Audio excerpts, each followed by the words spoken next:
안녕하세요. 대구부동산 스타드입니다. 11월 12일 1일 브리핑 해보도록 하겠습니다. 니마 제발 무모한 도전은 하지 마세요. 데드캣 바운스의 핵심은 바운스가 아닌 데드다. 데드다. 죽어가는 것이다. 청라운동 여사원 포레스트 마피. 야, 이거 데드캣 바운스 이미지를 한번 가지고 오려고 했는데 뒤에 무덤이 있어서 깜짝 놀랐습니다. 자, 다시 한번 복수합니다. 대구 하락 광역시 중에서 꼴찌다. 대구 하락 꼴찌입니다. 지금 매수 심리는 더 떨어졌어요. 6.3까지 하락을 했습니다. 매도 물량, 임대 물량 보시겠습니다. 매도 물량 소폭 증가. 뭔가 좀 하락 추세를 살짝 거스르는 듯한 느낌? 하지만 지금 하락 추세 맞고요. 전세 물량은 계속해서 증가하고 있습니다. 소폭 증가, 월세 물량 소폭 증가, 전체 임대 물량 소폭 증가해서 18,488건. 분양권 물량이 지난주 대비 한 100건 조금 더 추가되었습니다. 한 110건. 네, 110건 정도 분양권 물량 매물이 더 늘어났습니다. 그 역대 최고치와 근접한 수준, 역대 최고치의 분양권 매도 물량과 근접한 수준까지 와버렸습니다. 115건 늘어났는데요. 그동안 제가 찾아내지 못했던 동네 수성구 지역 다시 하나하나 찍어서 보니까 야, 그동안 여기 매물 없었던 동네인데 다시 매물이 등장하는 곳들이 몇 군데 있었고요. 일부 증가 감소하는 지역들이 있었습니다. 어쨌든 좀 늘어났다. 네, 그렇게 이해하시면 되겠습니다. 오늘은 전세를 먼저 가지고 왔는데요. 이걸 맨날 매매만 먼저 가져오다가 오늘 왜 먼저 전세를 가져왔냐면은 이런 일이 제발 일어났으면 안 되겠다 하는 일들이 있었잖아요.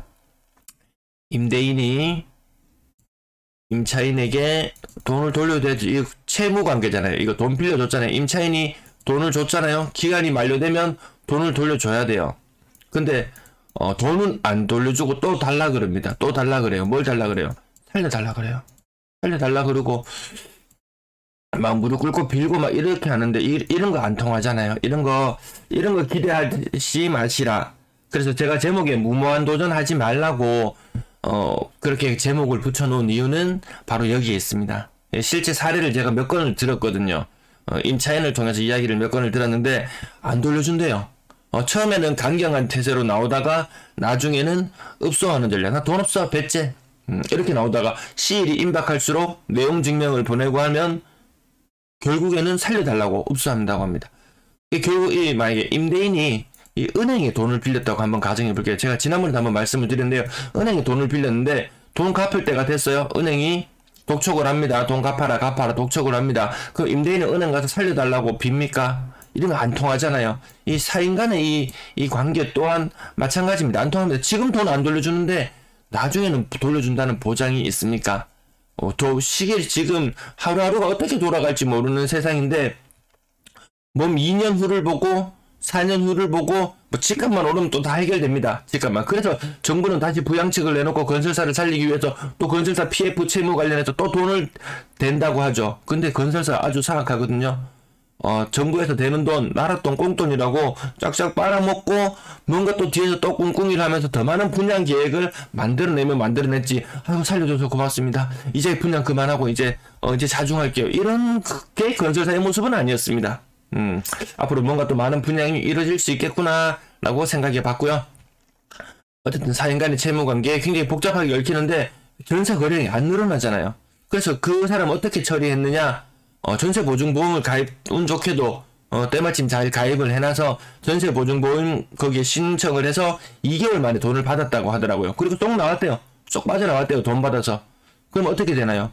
이 임대인의 경우에는 A, B라는 집을 2개 다 가지고 있는데 B가 지금 한창 때 대비해서 갭으로 들어온 집이라고 하는 것 같은데 한창 때 대비해서 시세가 많이 떨어져 버리니까 이거 안 되잖아요.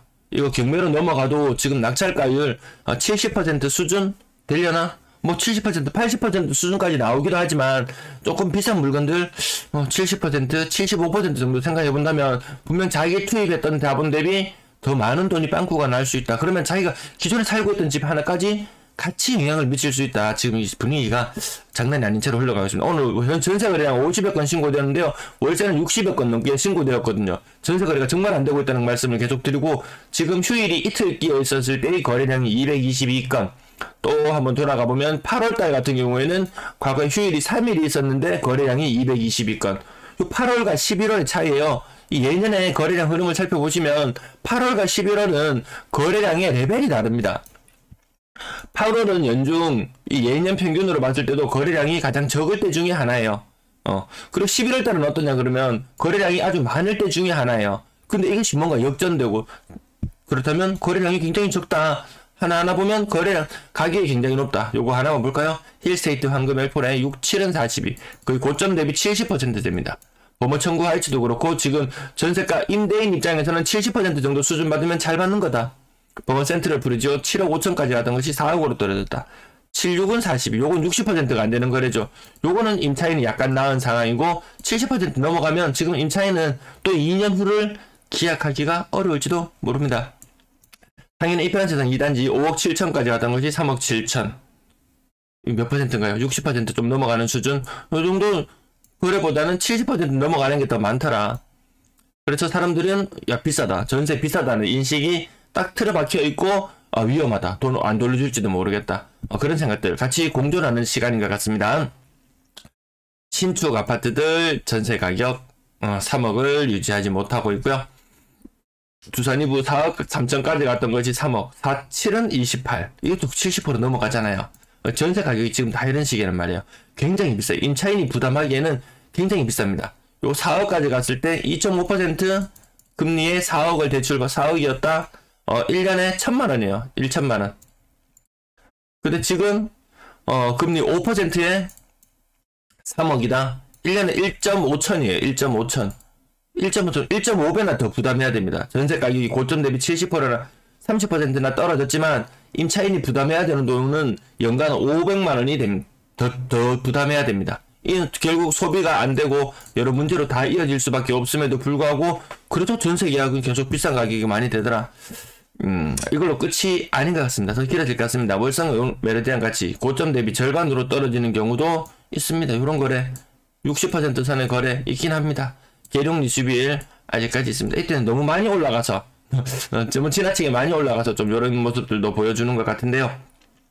이런 거래가 바람직하다. 오늘은 별표를 드릴 만한 거래가 제법 보입니다. 제법 보이네요. 그렇지 않고서는 점점 임차인을 구하기가 힘들어질 수가 있을 것 같다. 1.23이라는 수치, 이런 수치는 어디에 나오냐면 임대 아파트가 많아서 갑자기 임대 아파트가 한 500세대 정도 입주를 해야 되는 시기가 돼서 임대 계약이, 월세 계약이 엄청 많이 이루어진다든지 그런 시기에나 나올 법한 1.23이라는 수치거든요. 그만큼 월세 거래가 더 많은 비중을 차지해 나가고 있다.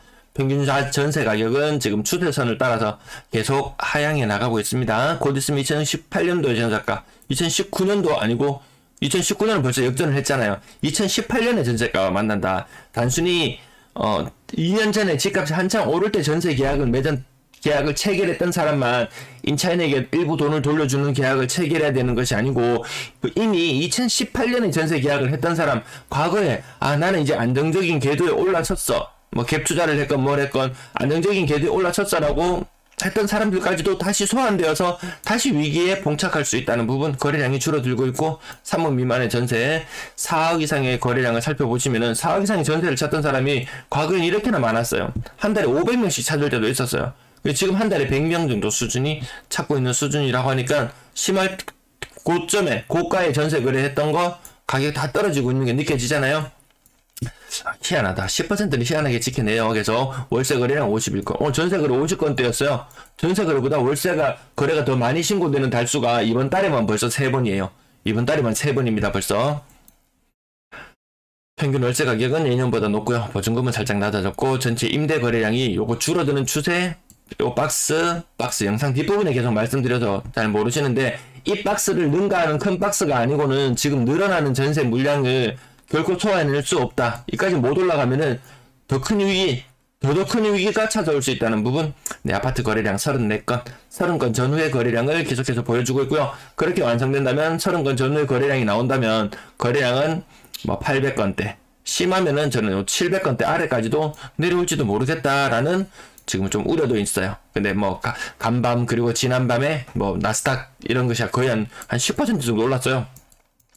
이것을 데드캣 바운스라고 보는 사람도 있고, 아니면 소비자 물가지수가 정점을 찍고 내려왔기 때문에 이제 가자 라고 하는 사람도 있고, 하지만 지금 그 지수나 모든 것들은 과거에도 야 좀 비싸다. 뭐 9,000포인트 이런 시절에도 나스닥 선물 이런 거 9,000 나스닥 지수가 9,000이던 이런 시절에도 야 거품 일부 끼어 있다. 그 돈이 엄청나게 풀어내끼면서 이게 얼마까지 갔었나요? 뭐 15,000, 16,000까지 갔었나요?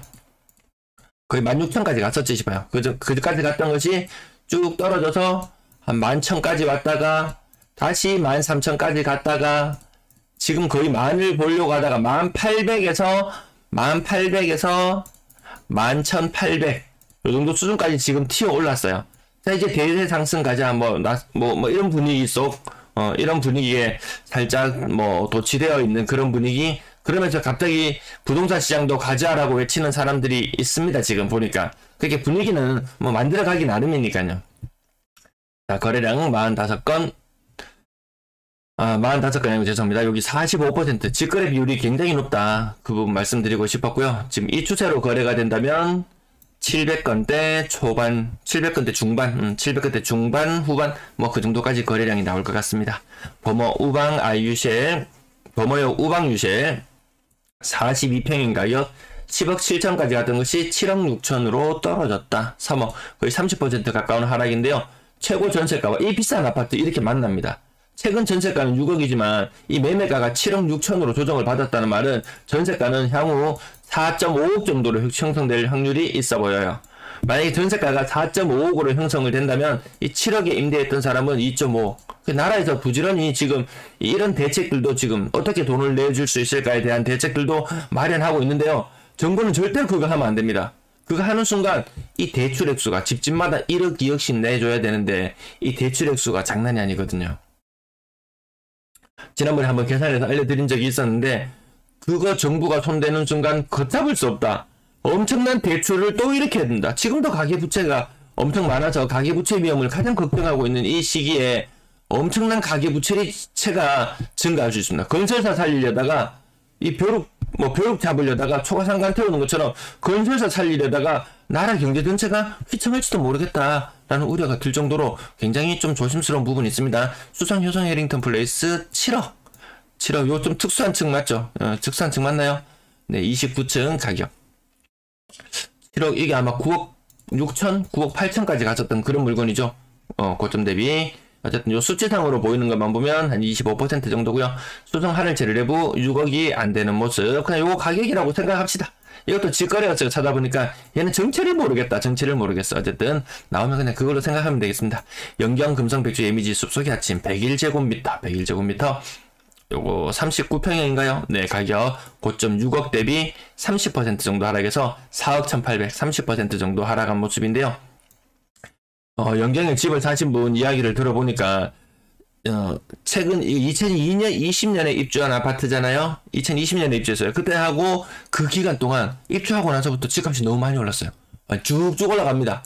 한 4억 정도라고 생각했던 집값이 한 6억까지 쭉쭉 올라갑니다. 물론 호가 기준으로 거래는 사실 잘 없죠. 아주 급한 사람이나 매물을 내놓을 정도 호가 기준으로 이 정도로 쭉쭉 올라갔던 것이 웬걸 다시 쭉 빠지고 있습니다. 넘들 좋을 때 세금 때문에 팔지도 못하고 가만히 견디고 있었는데 이렇게 됐어요. 그래서 저거 사라 팔라 이런 말을 하진 않아요. 근데 사야 되는 타이밍인가 팔아야 되는 타이밍인가 어느 정도 참고는 할 수 있도록 말씀을 드리지만 사실 그게 쉽지가 않아요. 개인이 처한 입장이 다 다르고 세금 문제가 얽혀 있다든지 일시적 1가구 2주택인데 먼저 샀는 집을 먼저 팔아야 되는 상황이라든지 너무나 상황은 복잡하기 때문에 쉽게 이야기할 수 있는 부분은 아니에요. 하지만 이때의 계획으로 내가 다시 영경의 집을 국평 영경의 집을 6억에 팔고 다른 데 집값이 좀 떨어지면은 딴 걸 살까라고 생각했는데 작은 계획이나 이런 것들이 한순간에 다 뒤집어져 버렸대요. 왜? 집값이 폭삭 주저앉으면서 그런 일들이 있었다고 하더라고요. 자, 그 다음 코오롱하늘채 장기동 코오롱하늘채 6억까지 갔던 것이 30% 이상 조정을 받으면서 4억 1300 당장 전세 월세 임대인 갑자기 무릎 꿇고 이럽니다. 네, 상윤 화성파크들이 인근에 재개발이 있음에도 불구하고 이렇게 떨어진다. 이 과거에 볼 수 없었던 현상인데 4억 천까지 이 정도 수준이면 진짜 2015년 16년 정도 가격이에요. 제가 여러분들에게 새로운 자료를 알려드리기 위해서 자료를 좀 많이 조사를 해놨었는데 괜히 했다 그런 생각이 좀 듭니다. 그 자료가 다 있더라고요. 그 안내는 제가 다음에 한번 드리도록 할게요. 그리고 지금 매물 엄청나게 쌓여있는 매물 중에서 상당수는 헛수더라. 부동산 시장의 분위기가 바뀌면 언제든지 매물의 개수는 확 줄어들 수도 있는 그런 상황. 네. 극동 스타클래스 남산 24평형 25% 정도, 복현 푸르지오 고점 대비 30% 정도 떨어져서 3억 5천, 3억 5천입니다. 여기 아파트 많잖아요. 복현동이나 이쪽들. 신천동, 신천자 24평형 고점 대비 20% 이상 아래에서 3억 4천. 한신도요 웨스턴 팰리스 24평 가격 3억 3천. 여기도 가격이 많이 떨어지면서 조금 조정을 많이 받는 모습들을 보여주고 있네요. 나머지 이제 2억들 아래 가격들 오늘 앞부분 설명이 길어서 좀 지나갈까요? 북주곡 앵코타운 솔레뉴 27평형 2억 3천. 2억 3천. 그 외곽 지역에 있는 아파트들, 아니면 90년대 아파트들, 2000년 초반의 아파트들, 20년, 30년 차 되어간 아파트들 거래 가격 많이 떨어지고 있죠. 제1풍경채 프라임 25평형 가격 2억 500까지도 떨어지더라. 외곽 지역에 있는 아파트들, 오래된 아파트들, 자, 요렇게 생각보다 할인 폭이 많지 않아요. 정말 이런 거 왜 사지? 예, 이런 느낌 들잖아요. 미리샘, 도원동 미리샘 말 같은 경우에는 과거에도 이런 사례들이 좀 있었어요. 매매 가격 2억, 거의 3억까지 갔던 것이 매매 가격이 2억으로 떨어지고 전세 사는 사람이 사실 돈 더 많은 경우가 더 많아요. 전세 사는 사람이 돈 더 많습니다. 근데 이런 경우에도 살펴보면 이 전세 사는 사람이 정말 돈이 더 많은 사람도 물론 있어요. 그 나이대가 좀 올라가면은 자기 자본 비율이 좀 높은데 젊은 사람들은 자기 자본 비율이 높지 않아요. 높지 않습니다.